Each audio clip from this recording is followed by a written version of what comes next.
Well, good evening. Oh, I guess no one came tonight. How are you doing? Everybody good tonight? I feel like yelling out, how you doing, Pleasant Hill? You know, we get something rolling here, but glad you're here, glad the Lord's here, and glad we get to look at Ecclesiastes. Because it does really challenge us, I think, with the emptiness of what this world has to offer and the response that we have to bring. So we're going to jump right in tonight and get started with that. I was wondering, though, when we're in chapter 3, timing is everything, how many of you, I'm curious, how many of you have ever wanted to smash your alarm clock? How many of you have ever smashed it? Anybody ever? You know, some of you have. Oh, wow, okay, I'll know who to stay away from. How many of you set 2 alarms in the morning? Yeah, and how many of you hit the snooze button 100 times? I've never understood that, the snooze button thing. When, this will date me a bit, but when we had some of our students at a Bible college, I went down to visit, and they invited me to stay in their dorm room, which I would never encourage. And up until like 2 in the morning, and somebody had to get up at 6, set an alarm, and one of the guys in the room goes flying across the room. I'm laying on a cot or something, and hits that thing and smacks it and jumps back in bed and goes to sleep. And I thought, all of that just to wake me up, and now I'm laying there like, who's going to kill me in the night? You know, it was just chaos.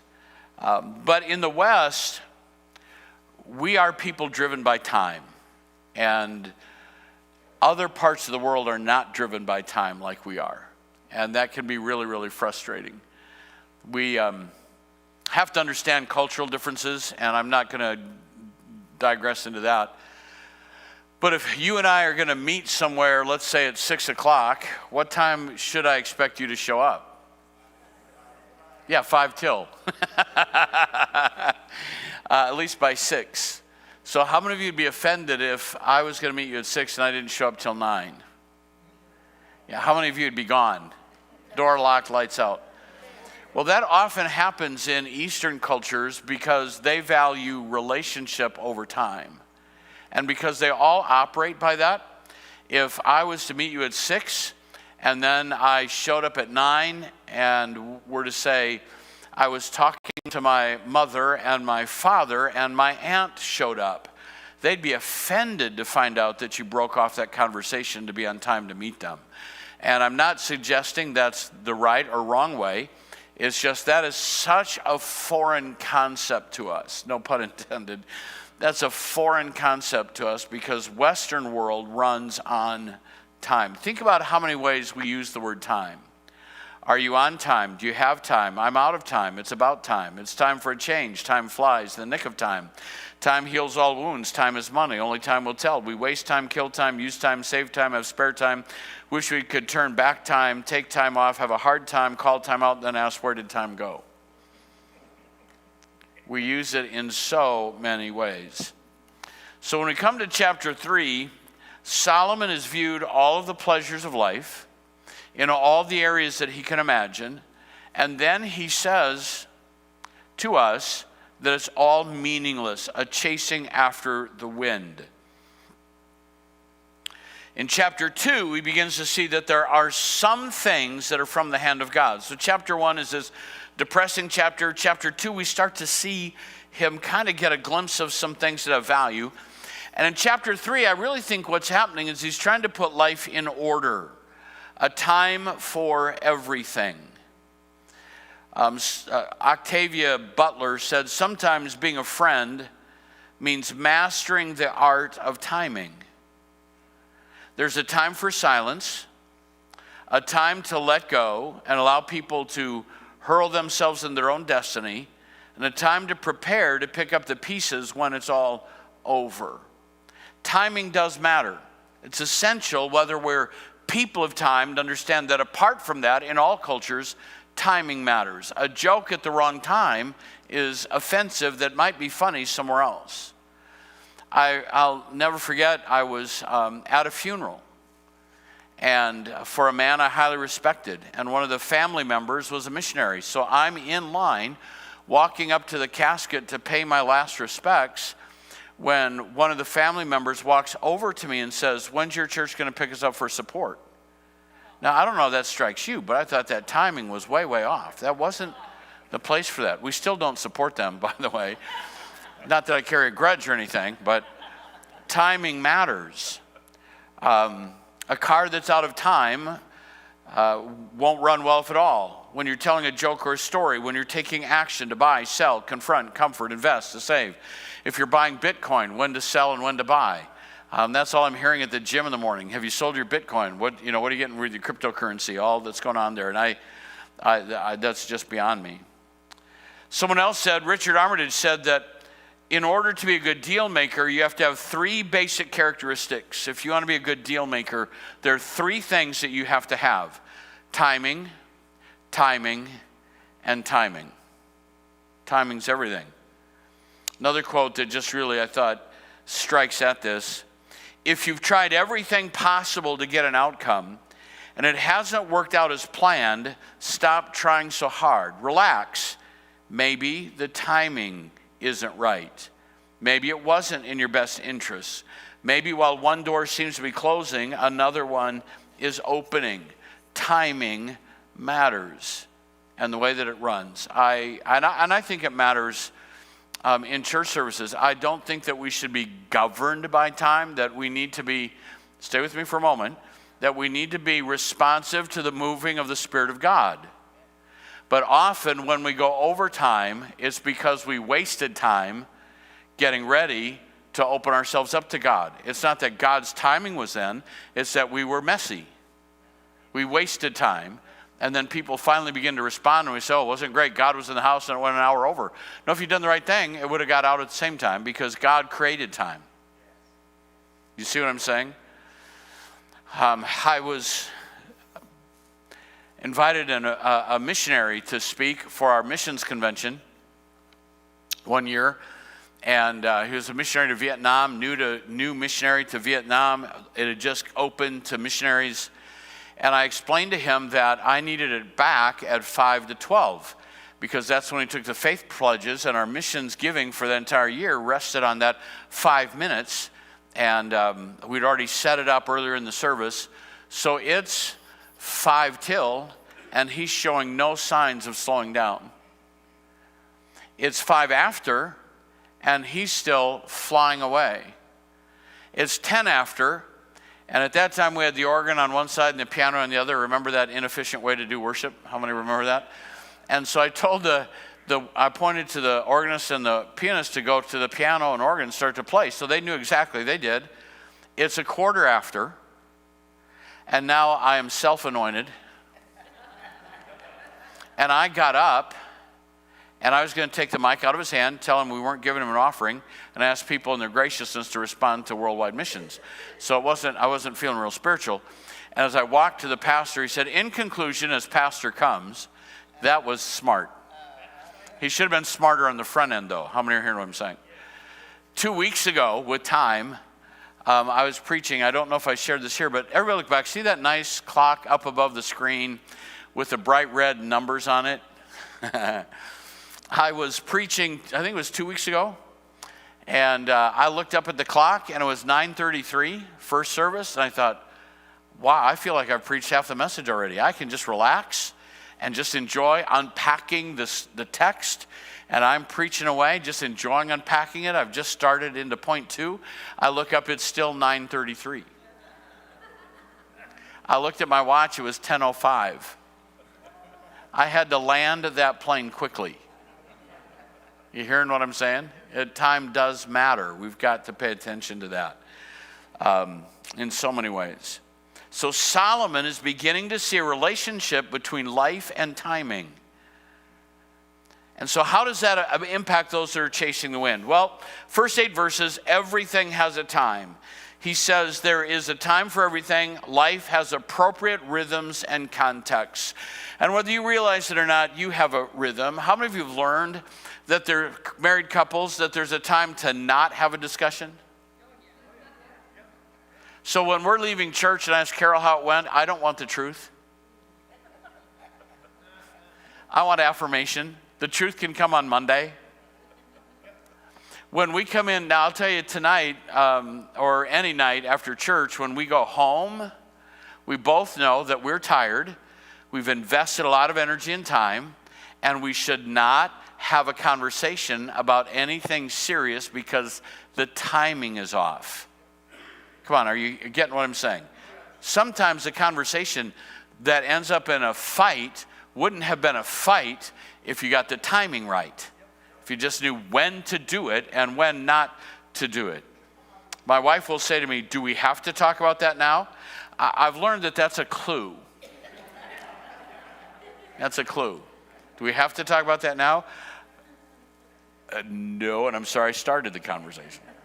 There's a time for everything. There's order, priorities, and processes. Now, I want to show you something here in the text that I found interesting. So he says there's a time for everything. And if you have an NIV, it says a season for every activity under the heavens.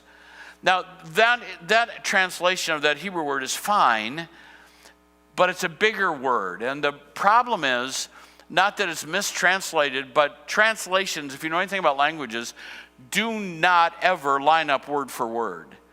You take a thought in one language and try to tell it in another language, because there isn't in any language a direct word-for-word translation that you'd be able to understand in your own language. It doesn't work that way. You have to communicate concepts.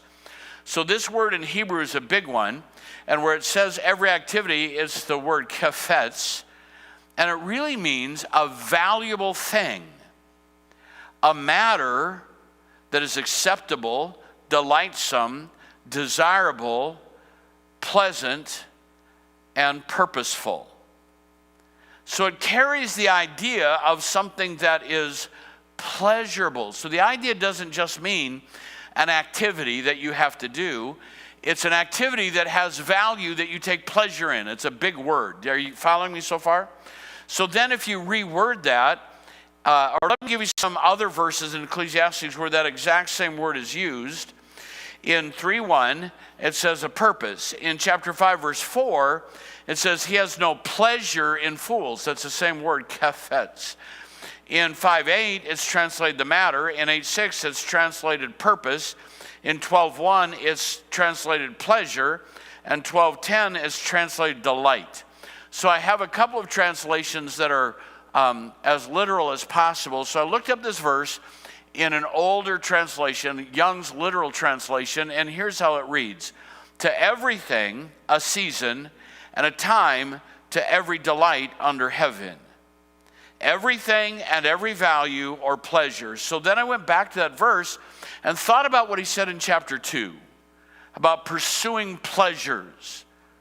And he's saying there's a time for everything and a season for every pleasure that you value, or every value that you take pleasure in, forms that kind of activity. It's a specific positive word. So what he's saying really is there's a season for everything, and there's also a season for everything that you take delight in.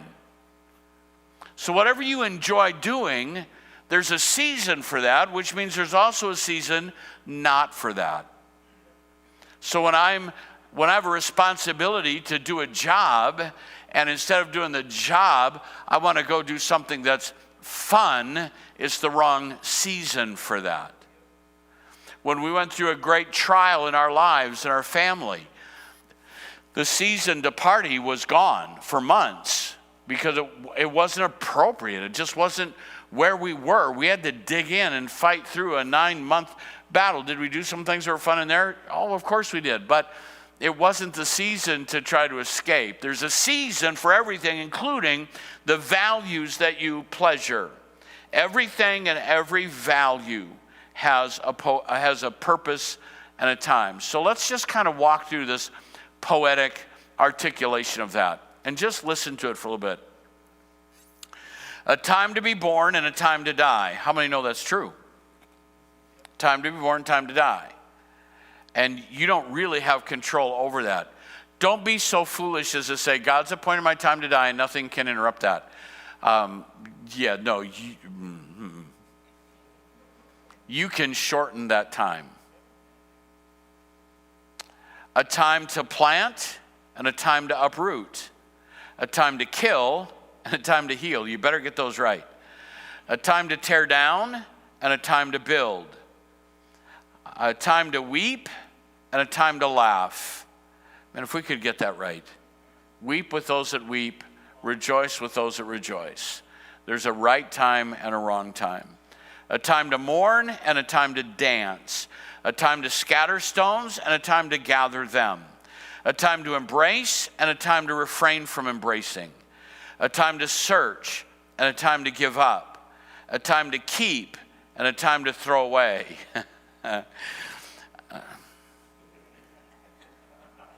If it's in a box and you haven't used it in 5 years, you can get rid of it. Unless it's gold bullion, then bring it to my house. A time to tear and a time to mend. A time to be silent and a time to speak. A time to love and a time to hate. A time for war and a time for peace. I've shared this story of district council 2 years ago, which will be a lifetime marker for me as one of the worst experiences I've gone through in a leadership role. And there were some things being said that were not true. And I wanted to confront that. And I started to get up and I heard God say, I want you to sit down and stay quiet. This isn't your season to talk. Now, I've lived with that and the consequences of that, but the season was, let's get through this process and not make it about ancillary or auxiliary things that really don't matter. Let's stay on task. Sometimes you can distract it when you need to keep it focused. So there is a time for everything. Now, verses 9 to 13 really kind of gives us this thought. Everything is beautiful in its time. Who was it was that a B.J. Thomas song back in the day? Everything is beautiful. Do you remember, Nathan, who sang that? Was it Ray Stevens? Okay. Everything is beautiful. So let's lead up to that, how that comes together. Look at verse 9. So he gets, with all of that, what do workers gain from their toil? I've seen the burden God has laid on the human race. What is really gained from work? And that's a rhetorical question. What's really gained from what you do? When you work a job, you are, in a sense, selling your time and your work to get something in return. But if that's all you view it as, selling time and what you for remuneration in return, you're going to miss the bigger picture. You need to see it bigger than that. Why do you work? What do you gain from that? Well, what you gain from that is what you do with what you gain and how you use it. And that can be a tremendous burden on mankind. And Jesus challenges us this way. What good will it be for a man if he gains the whole world yet forfeits his soul? What's the value of your work? If your value in working is in just the work and piling up money, you're going to miss the whole point. It won't benefit you anything in eternity. But if you work to gain remuneration so that you can build the kingdom, now you're doing something that will last forever. Seek first the kingdom of God and his righteousness, and all these other things will be added unto you. Your prayers, Cornelius, and your giving have been brought up as a memorial before God.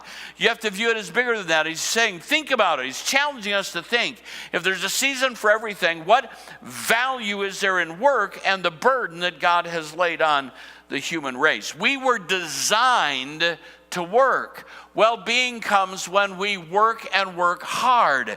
Adam and Eve were placed in the garden not to have a party or a vacation. They were placed there to tend the garden and have dominion over all of God's creation. They were there to work. We were created with that as part of our DNA. And so self-worth comes not by stroking someone artificially and saying you're a good person, but putting people in places where they can work and succeed and find value and then feel good about themselves because they've done something that is good.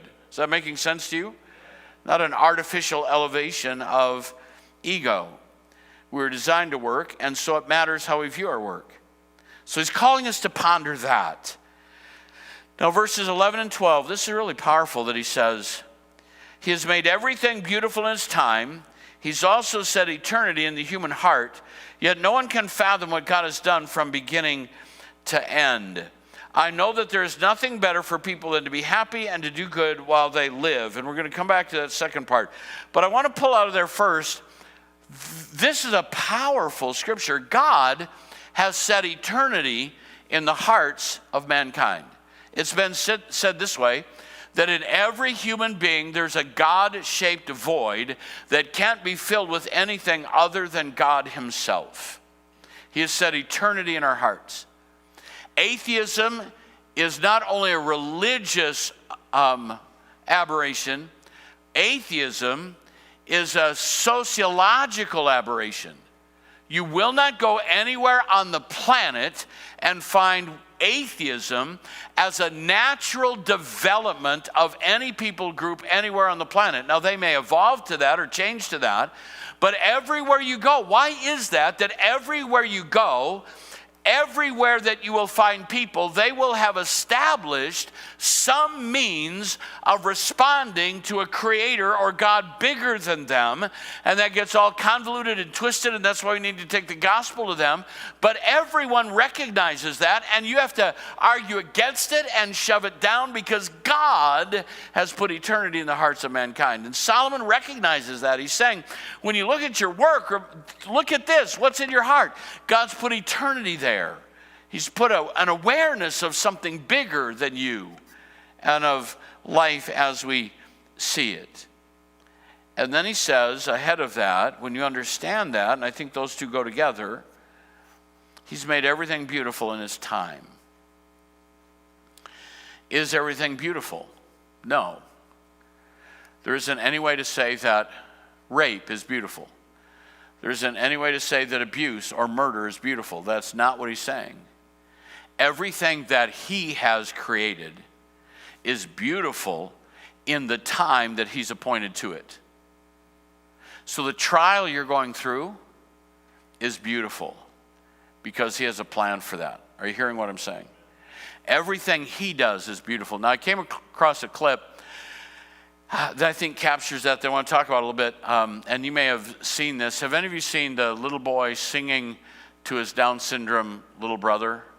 It's been flying around the internet. This made me cry. And I didn't take the one from there. I got a news report. And I want you to listen to what is said in the story that's told in this video.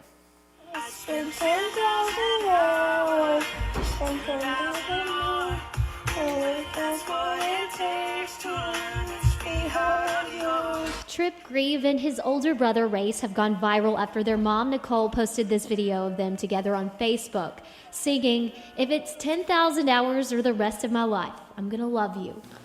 Perfect. Trip is a miracle baby. His parents say doctors didn't have much hope for him, as scans showed the chance for quality of life would come close to none. They recommended that we terminate the pregnancy, and I said absolutely not. But just weeks after their first appointment, Trip's health progressed. The only difference, he was born with 3 chromosomes instead of 2. I didn't want our boys to be ashamed of him because he's still their little brother regardless of what he has. Nicole and JJ Grieve explained Trip's Down syndrome diagnosis to their younger children, hoping their minds would be accepting of what sets him apart from them. Race popped up real quick and said, "Aren't we all different?" And at that moment, I knew he'd be accepted. A bond suddenly created. A promise that he will always love his little brother. Because true love doesn't count chromosomes. Hold my hand straight. Straight. Now Trip's mom and dad hope the rest of the world can learn to see and love through the eyes of a child. Aren't we all different? It takes a little bit longer to learn, a little bit more caring, a little bit more loving, but isn't that what the world needs? That's true.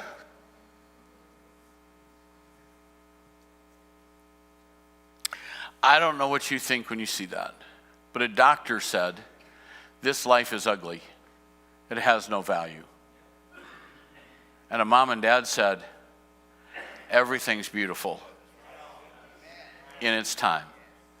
Now, whatever you want to do with that, I'm telling you that that little boy that's holding his baby brother and singing 10,000 hours or the rest of my life, I will love you, will never be the same because of that little baby brought into his life. That God has a plan in that to bring something out of him that could potentially change the nations. When we say that somebody doesn't value or their life doesn't matter, we need to understand that that's not what, and Solomon gets it right here. Everything is beautiful. Everything God has made is beautiful in its time. But Satan does everything in his power to blaspheme that and to mar that and stamp out the image of God and make it ugly. And that's the battle that we're in. What God creates is beautiful and good, and the devil means it for evil. So it's more than just the little boy saying, I'm going to love you for the rest of my life. And I don't know how your heart isn't moved to watch that little Down syndrome baby staring at his brother's eyes while he sings to him.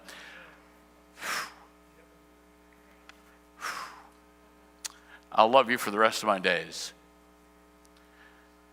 Everything is beautiful in its time. So when you're in a trial, remember that it may not feel beautiful, but God has something beautiful in store. When you're at work, it may not feel beautiful, but when you understand God's bigger calling, there's something beautiful in that process. Everything is beautiful in its time.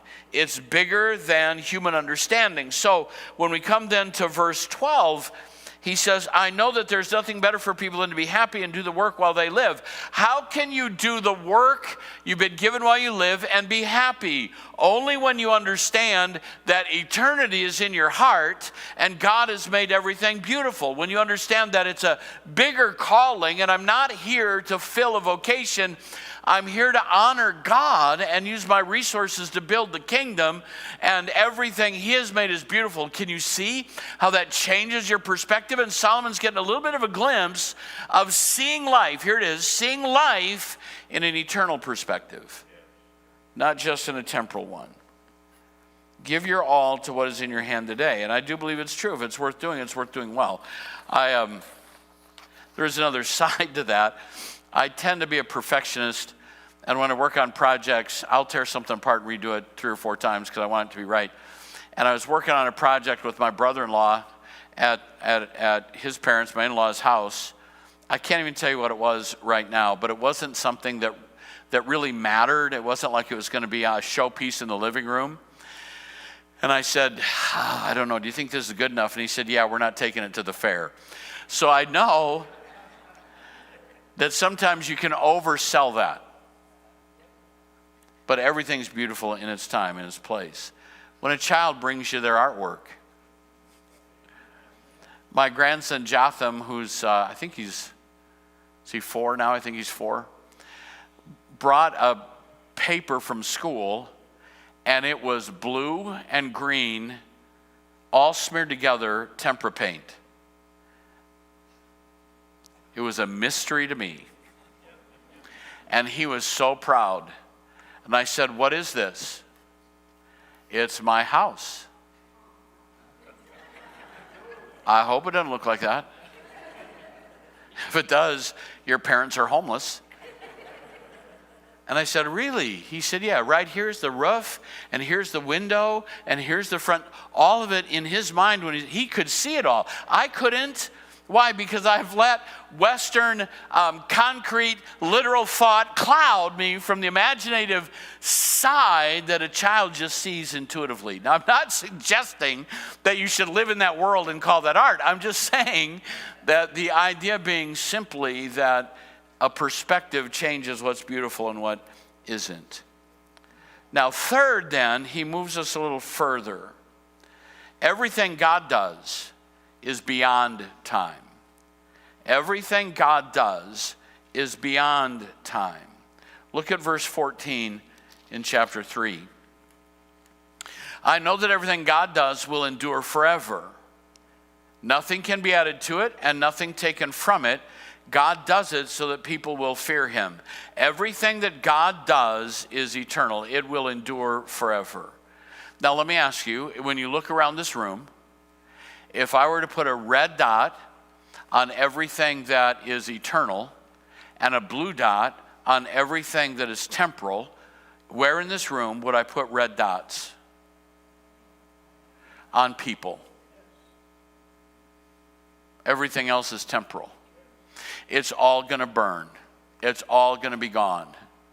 And so when you understand this context, what God does, his plan, his timing, his investment, our lives, everything that he does will endure forever. So the things that matter for us ought to be the things that we ponder and say, these are the things that will last forever. So with the previous verse, he says that the gift of God is eternal as well, finding satisfaction. Verse 14 again, nothing can be added to it, nothing can be taken away from it. And I skipped over the end of verse 13, I'm sorry. That each may eat food, drink, and find satisfaction in all their toil. This is the gift of God. I didn't mean to jump over that. Because you will never find satisfaction in your toil unless you see it in relationship to God. And that is a gift. So if it's a gift, it means you don't have to conjure it up. You have to come to a place where God gives you that gift of being satisfied. Now, I do know that transition times come. I'm not suggesting that. But even in that, if you're going to end well, you have to find satisfaction in the moment. You hearing what I'm saying? Because the only thing that lasts are people and how we treat them, how we are engaged with them. It's the gift of God that makes that true. So then, verse 14, everything that God does is beyond time. It's the gift of God. And why is that? He links together something that I wouldn't link together. Nothing can be added to it. Nothing can be taken from it, what God does. God does it so that people will fear him. There has to be a sense that there are some things beyond us. Pastor Bill, do you want to shut those doors for me? Would you do that? That there is something bigger than us, something beyond us. That it's in his hands. Nothing that we own or do lasts forever. But how many of you know that? Your car wears out, other things happen. You get older. I'm amazed at how old people my age look today. I don't know what is going on. It's a conspiracy. It's the government. So the gift of God is finding satisfaction so that we would fear the Lord. Then verse 15, I want you to think about this. In that God is beyond time, look at verse 15. Whatever has already been and what will be has been before, and God will call the past into account. What is he saying? God doesn't live in the present. Now hear me. God does not live in the present. God lives in the now. One eternal now. Past, present, and future is where God lives all at the same time. One eternal now. And there's a reminder that will be brought into a place that we will have to give account for and that God will judge. You probably have heard this quote attributed to Eleanor Roosevelt. Yesterday is history, tomorrow is a mystery, today is a gift. That's why it's called the present. Isn't that cute? Mother Teresa said, yesterday is gone, tomorrow has not come, we only have today. Let us begin. I understand what that means and agree with it to a certain level. In God, that is not true. Yesterday is still present, today is present, and tomorrow is present. He sees it all at once, which means then he can order your steps for the future and that he'll hold you accountable for your past.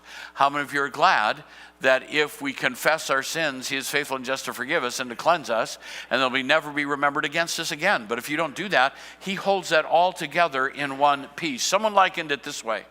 Imagine a parade going down the street, and you're up in a bucket 50 feet in the air. You can see that parade from one end to the other and know where it's turning, where it's going, where it's been, and where it's going to be. That's where God dwells. Where do we dwell? We're behind the wooden fence looking through a knothole. And all we can see is what's coming past us in the moment. Aren't you glad there's someone who holds the past and the future in his hand? Solomon's beginning to see that, holds that. There's a unique relationship between God and time. He dwells in one eternal now. So everything God does is beyond time. Then number 4, everything has a time for judgment. Everything is going to be judged. Verse 16, wickedness was in the place of judgment and righteousness.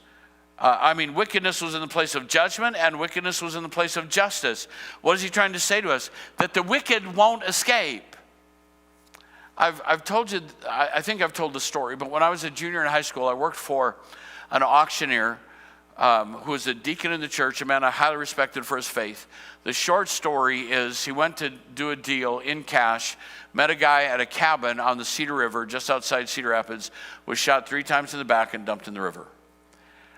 It was sometime later, it was February, sometimes later before his body was found. We had an all-night prayer meeting, everybody trying to believe God for him to come home safe. His wife got really, really angry about that because he went to trial and wasn't convicted. They couldn't find the murder weapon and had a great attorney that got him off, circumstantial evidence. She was in Walmart one day when this man walked up to her, laughed in her face, and walked away. She bought a rifle, sat down on the river, and did target practice. Her life began to fall apart because of all of that, because he got away with it. No, he didn't. No, he didn't. This isn't Judgment Day. This is People Day. Judgment Day will come, and wickedness will be found in the place of justice and in the place of judgment, and it will be judged rightly. And he's reminding us of that. There's a time for judgment everywhere. So then our pleasure, verse 17, our pleasure and our work will be judged by God. Our values and our vocation. There are 2 judgments. The righteous and the wicked will stand before the judgment of God. And there's not time to go into this. I'm just going to give this to you as a teaser. But when we talk about believers at the great white throne judgment, and so you go into heaven and you go to hell, that's not what the Bible supports. Here's what the Bible supports. The great white throne judgment will only be unbelievers. And the reason the books are open is to demonstrate to them that their name's not in the book of life. Believers will not stand before the great white throne. Where will they stand? Before the judgment seat of Christ. We're in heaven because of our faith. But at the judgment seat of Christ, our works will be judged of what sort they are and what our eternal reward will be. So the great white throne is for the wicked dead. The judgment seat of Christ is for the righteous dead. And both will be judged. Both will stand before God. Everything has a time to be judged. Number 5 is then, here's how he brings it all together. Verse 18 to 22. Life, here's what you have to understand with timing and everything has a time, that life that we live is bigger than the moment. How many of you have made a decision in the moment that if you simply had a 10-year perspective, 5-year front and back, would have made a different decision? How many kids have made stupid decisions in the back seat of a car because they didn't consider the implications of what happened bigger than the moment? How many of us have lost our temper, had done something in a fit of anger that we got lost in the moment? Life is bigger than the moment. So he says this, verse 18, 22, what does he show us? Where is he still missing it in this story as he's recounting it? He has, number 1, a mistaken view of creation.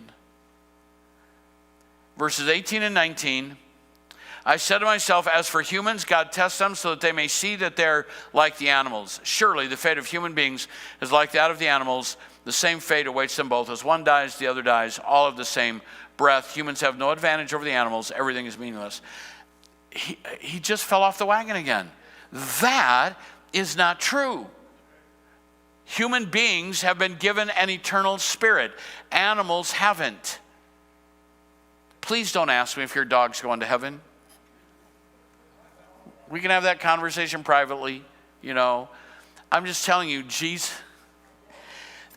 didn't die on the cross for chihuahuas. He died on the cross for people. Hello? So put that in your hat and wear it a while. Okay? He died for people. We are not the same as the animals. The breath is not the same. He did not breathe into his creation the breath of life other than man. He breathed into man the breath of life, and then that breath of life came into the woman as she was created out of the side of the man. We are not the same, and he doesn't get that. You say, well, maybe he didn't understand that. Well, he should have, because his father David wrote a psalm in Psalm 8. And Psalm 8 says, when I consider your heavens, the work of your fingers, the moon and the stars, which you have set in place, what is man that you're mindful of him, and the son of man that you care for him? You've made him a little lower than the angels and have crowned him with glory and honor. You've made him ruler over all the works of your hands, put everything under his feet, all flocks and herds and beasts of the field, the birds of the air, the fish of the sea, all that swim in the paths of the sea. O Lord, our Lord, how majestic is your name in all the earth. David saw it. We're not the same.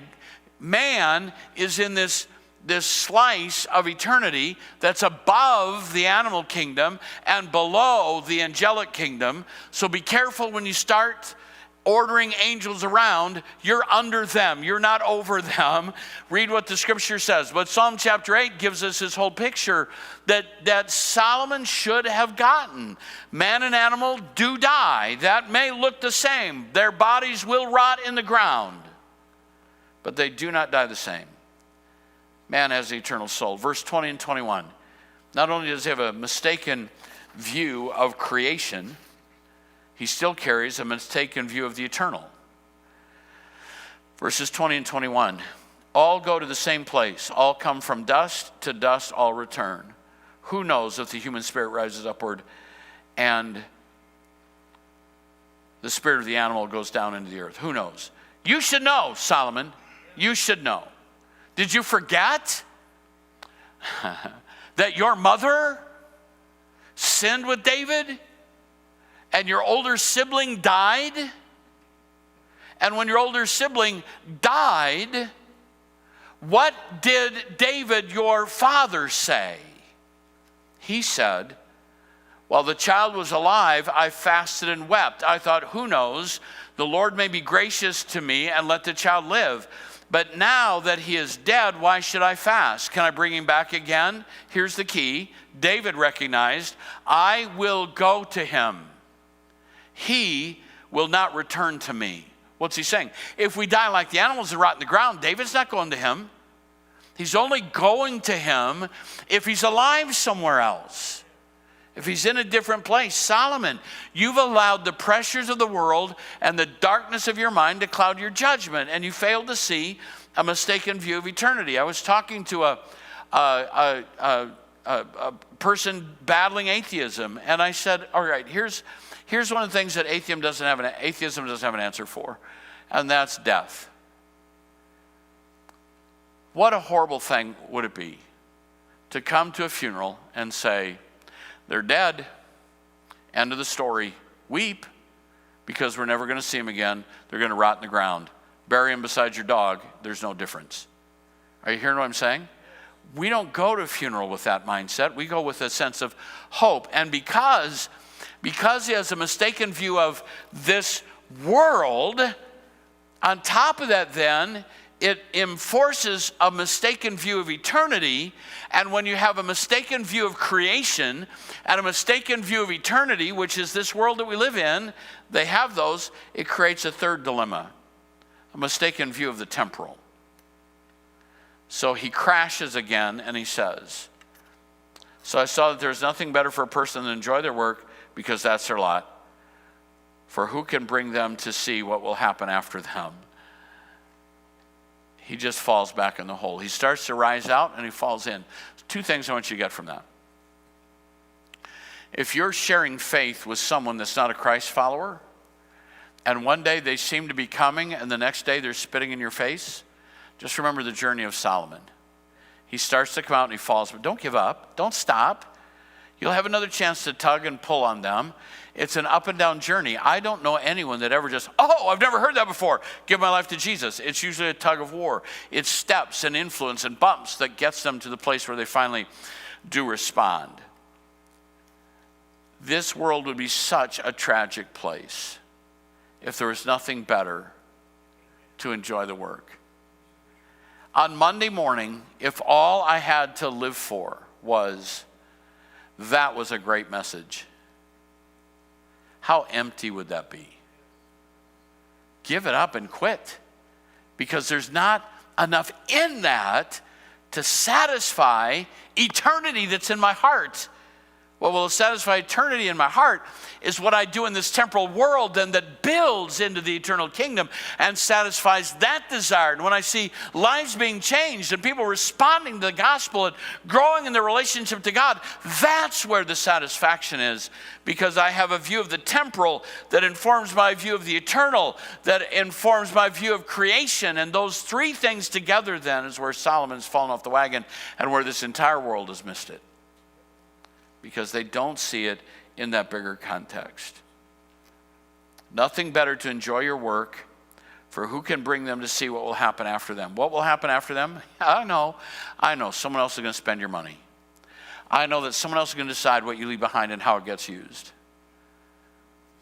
Now, you can have a say in that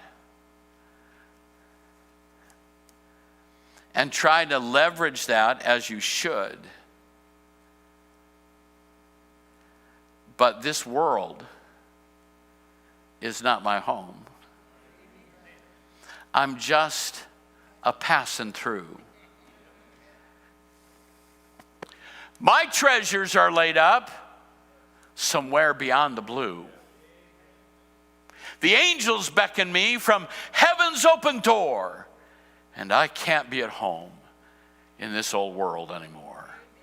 My treasure's not in a bank account, in property, in things. It's what I'm laying up on the other side. And that changes how you view everything in this world. And when you see that, then you can find satisfaction, which is the gift of God, and take pleasure in what you do, because we're investing on the other side. Amen? Pastor Nathan, if you'd come wherever you are. He must have got raptured. There he is. And let's stand. Can we just give our Creator thanks for putting that God-shaped void? The other thing that I just want you to know, hear me right now. I don't care how angry someone is. I don't care how negative they are. I don't care how stubborn they are. I don't care how dark their faith view is. You can be assured of two things. Number one, that there is a God-shaped void in them. Eternity's been written in their hearts, and they're trying hard to bury it. The second thing that you can be sure of is anytime you share the gospel, the Holy Spirit will be there to convict the world of the truth of the Word of God. He will show up because God wrote eternity in their hearts. Find satisfaction in what you do when you see it from the eternal perspective. Let's take time to just love Jesus tonight.